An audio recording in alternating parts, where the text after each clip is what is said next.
Aujourd'hui, je vais vous raconter l'histoire du Joker, le film de Todd Phillips avec Joaquin Phoenix. On va plonger dans la psychologie d'Arthur Fleck, comprendre sa lente descente vers la folie et réfléchir ensemble à ce que ce film dit de nous et de notre société. Arthur Fleck vit à Gotham, une ville violente et inégalitaire. Il survit en travaillant comme clown et rêve de devenir humoriste de stand-up.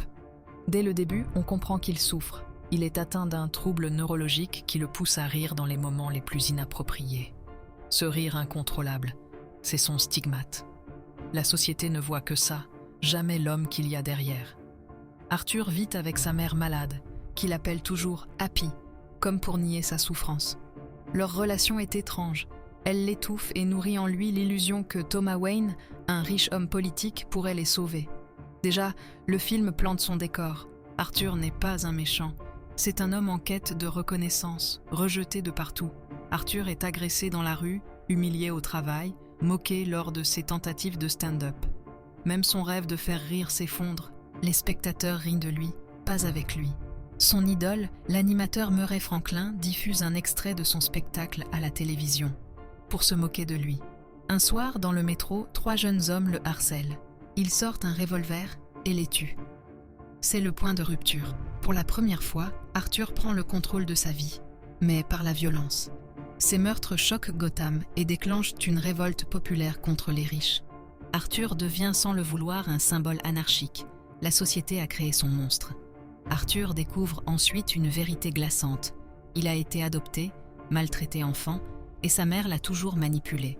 Tout ce en quoi il croyait s'effondre. Il tue sa mère dans un geste de haine et de libération.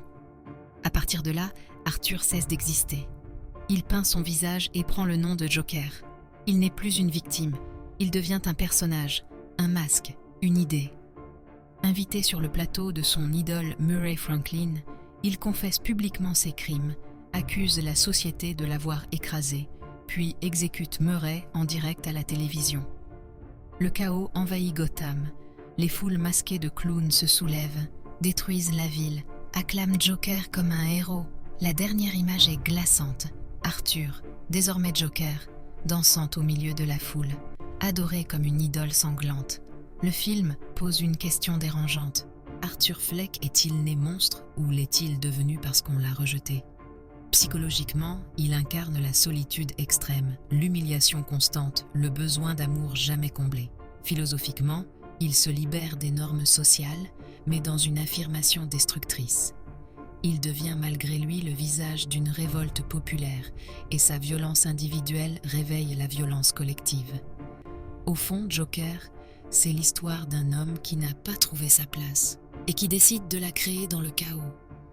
Le Joker est un miroir tendu à notre monde. Que devient un individu quand personne ne l'écoute, quand personne ne tend la main? Arthur voulait juste être aimé, mais à force d'être ignoré, il est devenu un symbole de haine. Et c'est là que le film nous dérange. Participons-nous à la naissance des monstres quand nous laissons les plus fragiles sombrer dans le silence? Le Joker est-il l'histoire d'un fou isolé ou le produit d'une société malade? Laissez vos commentaires et abonnez-vous.